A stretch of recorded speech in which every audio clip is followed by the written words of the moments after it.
Hey guys, welcome back to another video. Me and Nats here. Hi guys. Yeah guys, so we're just on a walk, and Nats and I, we are always talking about a specific topic that we want to share with you guys as we're on our walk this morning. Um it's a topic that many of you guys are always reaching out to ask. And to be quite honest, there's no straight answer in terms of a precise amount or a precise yes or no. But we're gonna share our experience and hope our experience is able to answer some of the questions that you guys have as it relates to this topic. Now, our experience, in sharing our experience, we're gonna be talking about what we went through coming here and also what we have noticed after being here. And hopefully that will help you guys in a quest to answers, right? Now, I just want to say if it's the first time you're watching one of my videos or one of our videos, please go ahead and hit that subscribe button. It really helps us out. Give this video a big thumbs up, by the way, if you like the content, and also leave a comment. Let me know if I was able to answer a question that you had, or if you have a question. Hold on, there's a plane. Super distracting. Hold on a minute, guys. That's the thing when you are outside and filming, you have to deal with the elements, right? Anyways, the video that we're gonna be, the topic that we're gonna be discussing in today's video is how much money do you really need when you're making the transition to Canada, right? So as you guys may have known, I am in the province of Alberta, and also I'm in the town of Grande, Prairie. I constantly repeat that because I constantly get questions from persons asking me, where are you? In terms of which city do you live? Which province are you in?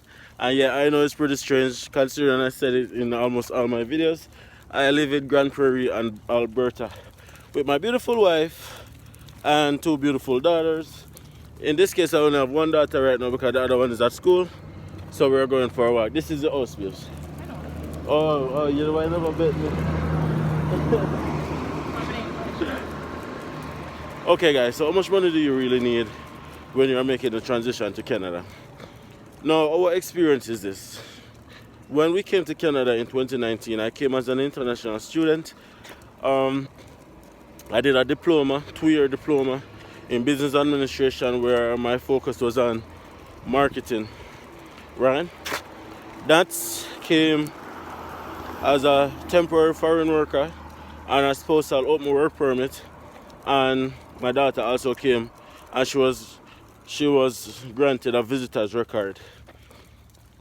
At the time, Nat's mom was living with us in Jamaica, and we wanted to take her with us so that she could help out with childcare while I go to school and while Nat's work, right?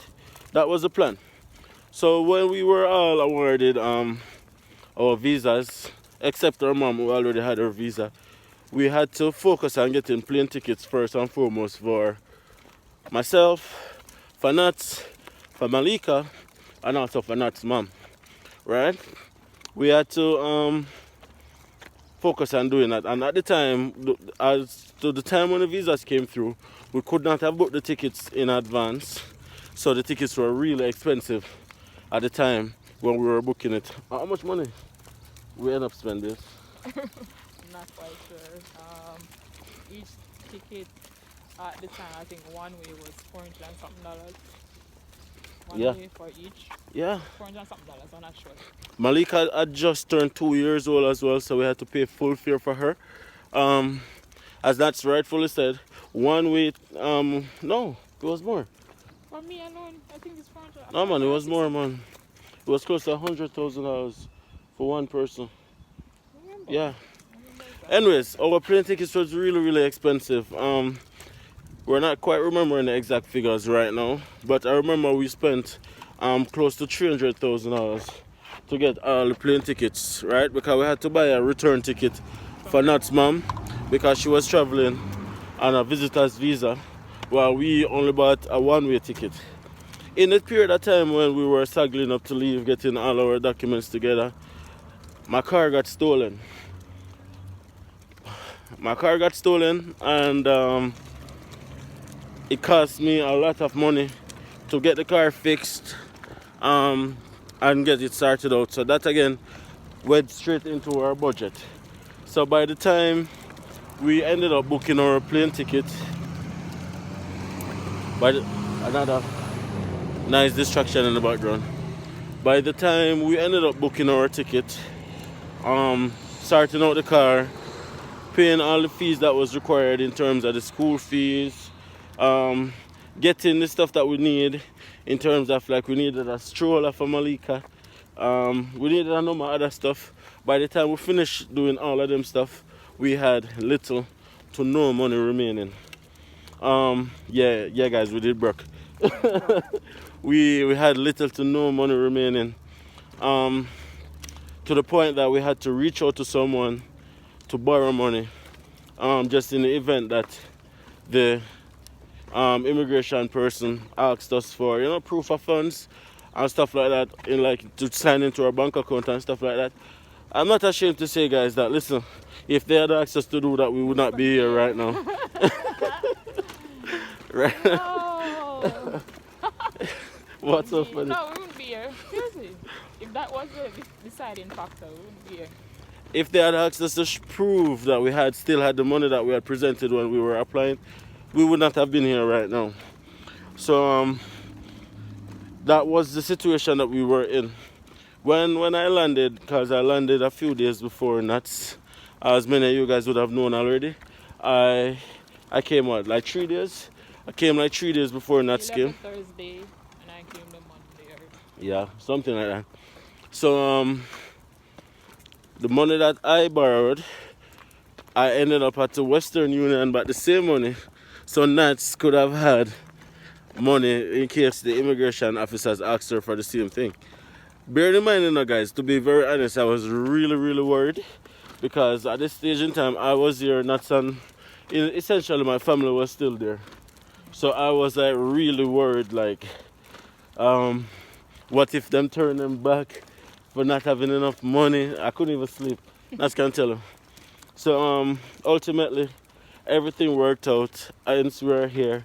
So that was really and truly a blessing for us, especially because of the fact that when I was in the airport, I saw a family, I think of 5, got turned back because the gentleman didn't have enough money to prove that he was able to, sustain the family. And I tell you, standing in the line, guys, I was super, super nervous.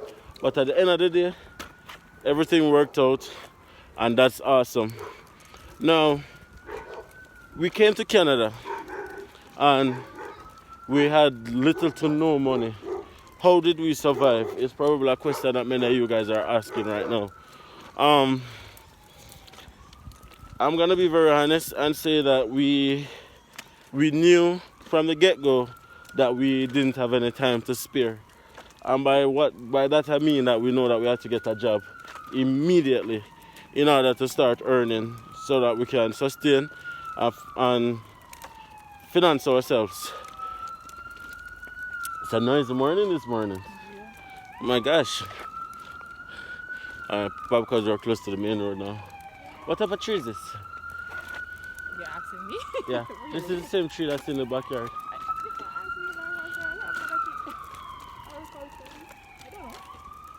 Horticulturist. Anyways, we had to get jobs immediately to sustain ourselves. So we never really have no grace period to say, boy, come and relax and, kind of get comfortable to the new environment and stuff like that.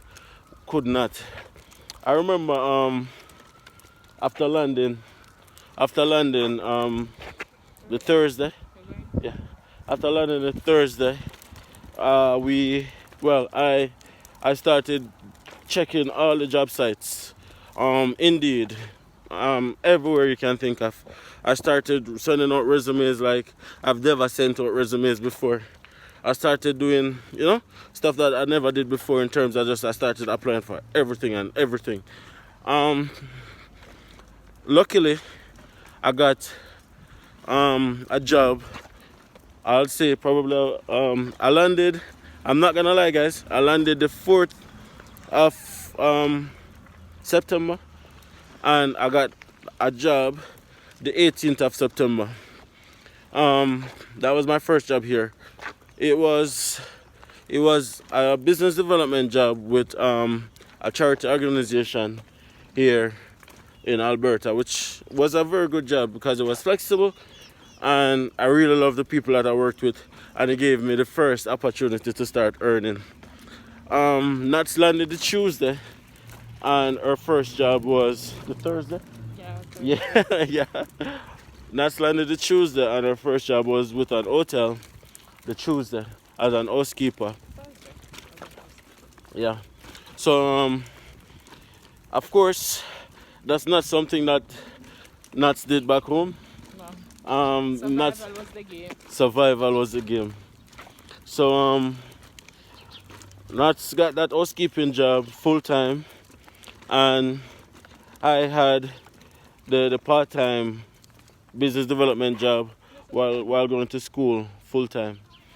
The good thing about it is that we had Nat's mom here, who we paid for her to come to help us out in that period with Malika, because at the time Malika was just home, so she actually played a big role in giving us that time that we needed to actually go out there and find that initial first job. Of course, if you guys been following our channel, you know that things kind of changed over the period of time in terms of we ended up having to start doing everything on our own, and things never really work out the way that we wanted it to work out. In terms of it became a case where we felt like we were asking her for a favor to start to look after, Malika, because really and truly we felt like we were putting too much pressure because we were almost never there. At this time, Nats was working 2 jobs, coming home 10 o'clock in the night. I was out and about getting Nats here, there, schoolwork and everything, so I felt like we weren't really there, and we felt like we were putting too much pressure. So what that caused us to do now was to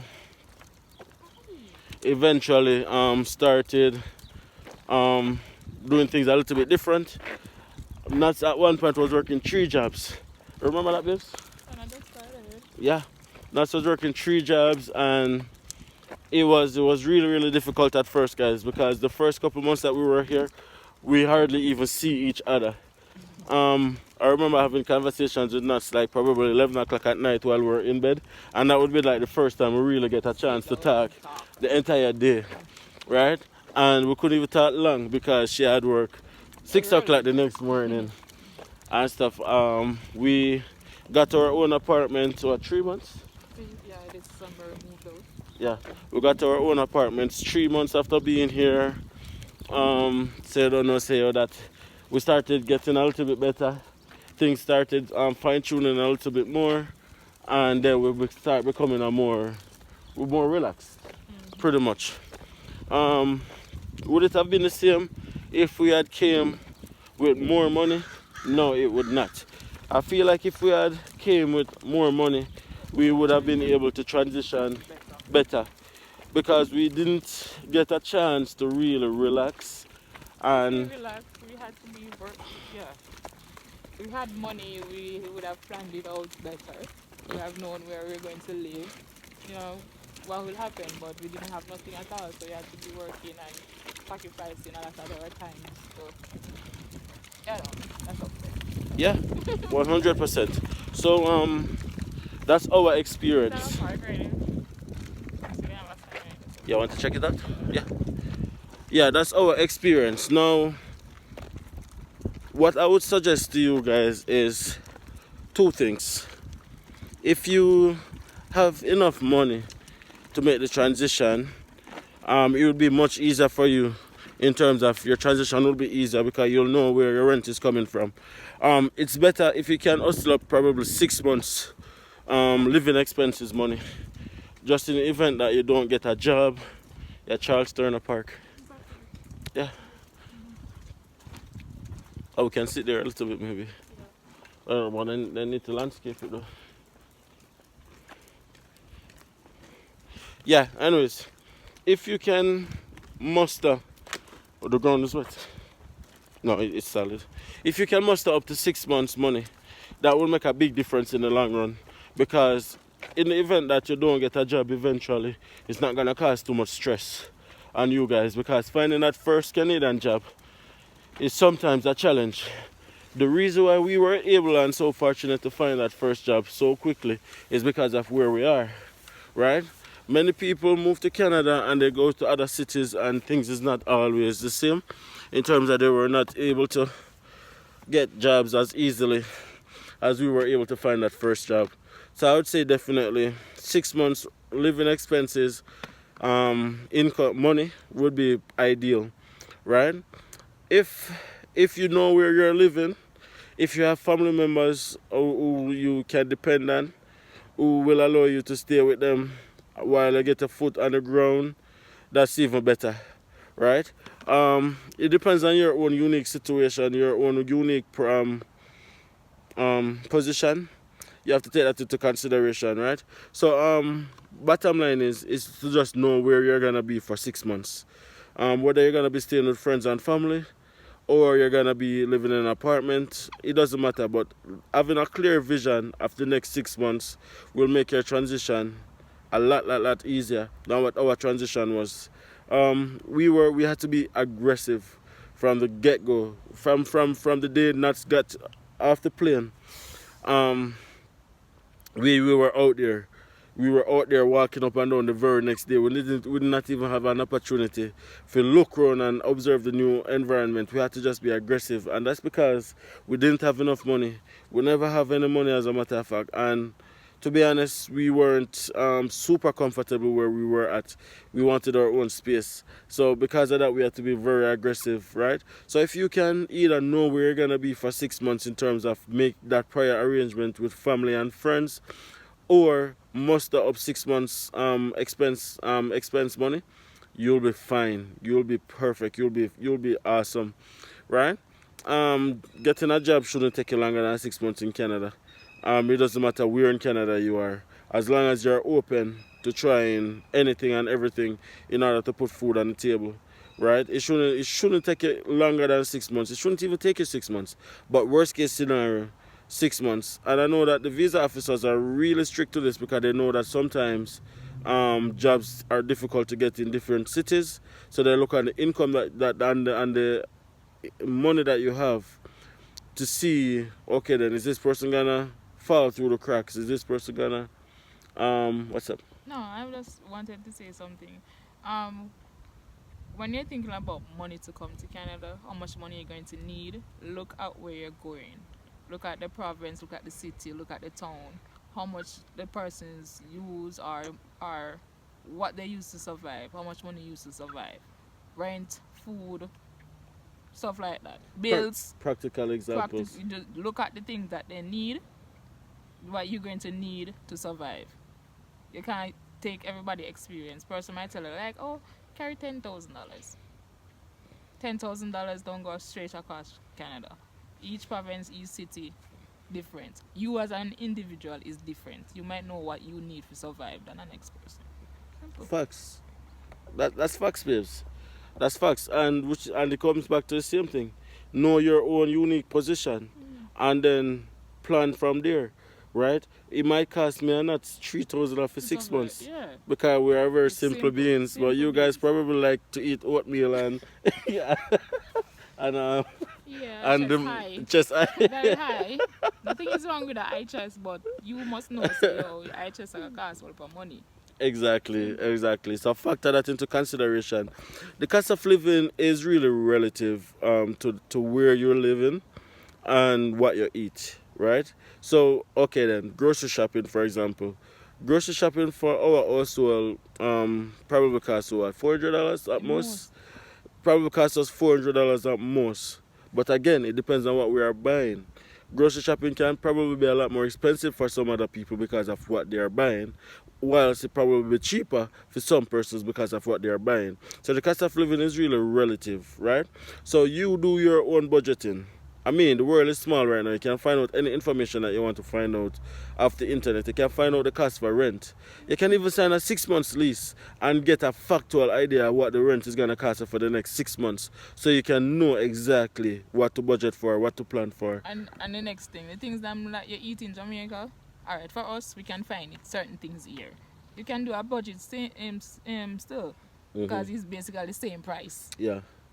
Yeah. Yeah. Basically the same price. It is pretty much the same price, but the only difference is the income is Income. different. We're not even Yeah. income by money part. Yeah. Food part. So you can budget and say, just make factual examples, factual situations to say, okay, then what is it gonna cost you to live for the next 6 months if you don't get a job? And that is the ideal situation, right? Whilst I can't tell you to just go and look a job the first day you come. Everybody's situation is different. But in a perfect world, what I would suggest is you keep the money that you have as long as possible, and then try to get a job as quickly as possible to supplement your expenses. So you find that it's not if you're gonna need that money, it's when. So you keep that money as long as possible, right? So it's better to plan and know that, okay, then worst case scenario, I don't get a job until the next 6 months. Me and my family will be good, we'll be fine. I won't be stressed, I'm telling you, like, the transition can be a very depressing period of your life if you're not planned properly. I remember that scenario, we were wondering if we made the right decision. Yeah. Like before like everything leveled off, we were wondering like, yo, this makes sense. Exactly. This makes sense. And it really mash up your meds. And a lot of Straight. people go through depression Mash up and your meds first. Like there's persons that I've spoke to and they're like, right now, this I pull apart with family. I'm not sure if I make the right decision for myself. I know in the long run it's gonna be beneficial to my kids, but right now, stressful. it can be a very, very, very depressing period of your life. So you have to take that into consideration. The transition is not easy, but especially when you're not fully prepared. It can be. I'm not even joking. I'm not even putting it up. Canada is one of those countries that get better the longer you're here. That is the thing. After the first 3 months or say 6 months, if you level off, you're gonna say the best decision you have ever made. Yeah. That's it. Right? So the longer you are here, you realize that you start to appreciate the country for what it has, for what it can give you and your family, and you know what? Then you start to really and truly realize that this is indeed the best decision that you have ever made. But let me tell you this, guys, we're not even joking. If you're not adequately prepared, the first months can be nothing can be compared to it. I'm telling you, it can cause you to lose your family, lose a loved one, lose even your sanity, because it can be so stressful, especially when you know what you have left behind. In terms of many people resign them job, it was probably not even a perfect job, but them I look and I say, boy, I left my job, I left my all of them things for come right, so come for start over and then can't even find a work or stuff like that, right? So ideally, in an ideal world, 6 months. What do you think about that? Yeah, 6 months. If you don't have money, get the 6 months money. Ideally, but also what I would like to say also is on the flip side, and this second part of the advice is for persons who cannot find 6 months money. Don't make what you have stop you, right? Because we were in that position too. We never have no money. Yo, I tell you, we not even know where first dollar come from for school fee. We never know. We never know. I tell you the truth. Babes, you didn't know? No. You didn't know, babes? When I get accepted, when I apply for it, we're like, okay, I apply for school, alright. And then okay, get accepted into school, we're like, okay, so I'm gonna find money for pay school fee.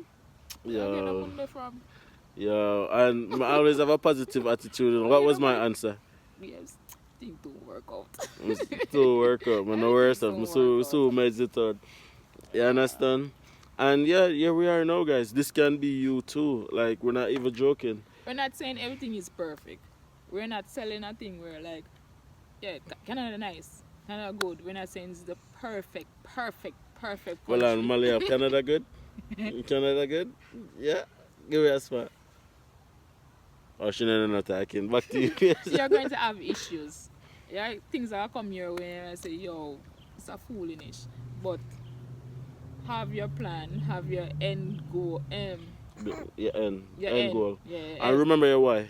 yeah, remember your wife. Remember your why. Remember why you want this. Remember why you decided to make this decision. And your why is gonna bring you through a lot of days. Like a whole lot of days you have to go rely back on your why. Why did I do this? Why did I want this? Why did I want to do this? Why am I doing this? Why? Right? And in some cases you have to remember your who. Who are you doing it for? Right? You have to remember that too. Begin with your end in mind. And have an end goal. Our end goal is to become a Canadian citizen. That is our end goal, and we're working feverishly towards that. From day one, even though we never come with no money, and even though we never come with all of them things, we know what our end goal was. So from the get-go, we started working towards the end goal. And what we realized,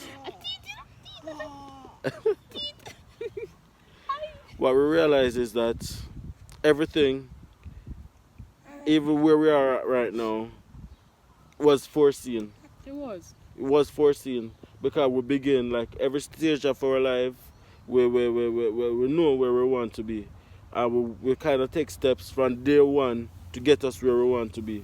You understand? And where we want to be is to become citizens of this beautiful country, to be able to contribute back to this country, even though we're contributing back, and also to contribute back to our home country as well. We want to be able to help families. We want to be able to help families get here too, and help in whatever way we can, in terms of advice, tips, any way we can. Right? That is our goal. We are managing, but it's not easy, and we try not to show that side as much as other sides of our lives, because in truth and in fact, what nobody are gonna do, nobody not gonna really help me. Nobody not gonna yeah, that's the There's no need to show it. there's no need to show it. Nobody not gonna say, oh, things rough over there and I'm gonna give them a strength. No, nobody's gonna do that. We have our own cross to carry. We have our own things to do. So we just do it in the best way we can. But all I can say is that I love this country. And you know what? We're just truly grateful. We're just truly blessed. And we're just truly happy to be able to share our journey with you guys as well.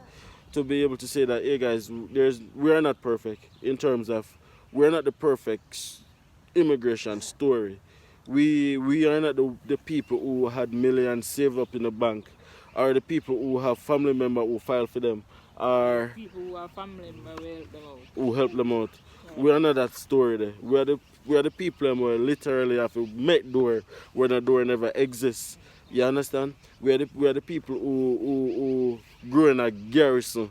You understand? We are the people who come from the same socio-economic background from, like, many of you guys. Like, Nats used to go to school with $50, with $20. I got high school and no lunch, starve at daytime. Not if you have running water in our yard at one point until we don't touch almost all done high school. You understand what I say? That is where we're coming from. You understand? I'm coming from a community where like gunshot left, right, and center. You understand what I say? Legit, that is where we're coming from. We're not coming from no uptown, upscale, good family background. Where no, that's not. No, that, not good family. That's not where we're coming from. So we are saying that if we can do it, you guys can absolutely do it too. Because many of you guys watching this video in a better position than we were, and probably than we are even right now. You understand? Nothing in life comes easy. And you know what? Everything that we have so far, that we have accomplished so far, we had to work. We had to work very hard for. Like, not even joking. We had to work. We had to work day and night. Literally. Literally. I remember when school was on break, I'm out there. I deliver pizza, work in the bank in the day part-time and in the night up to all 2 o'clock in the morning delivering pizza. Hi, good day, thank you so much for ordering your pizza. Here it is. Legit, listen, we never think we're not do them things, but we had a goal. We had a, So listen, it's possible. It's possible. And that's how I'd like to end this video. And I just want to say thank you guys so much for sticking it out to the end. You know what? We can't do it without you. Make sure that you subscribe to the channel. smash a like and leave a comment. And in closing, I just want to say, yo, it's possible. Remember your why, remember your who, and always remember your end goal. Alright? What would you like to say before we head out, babes? I don't know. Blessings to everyone. Keep positive. As I say, remember your end goal, remember your whys, and anything that you do, just remember your whys. Remember your whys. Say bye, Malia. Show them Show them the teeth. the teeth. Show them the teeth. Show them the teeth. Anyways, guys, thank you so much for watching this video. See you guys in the next video.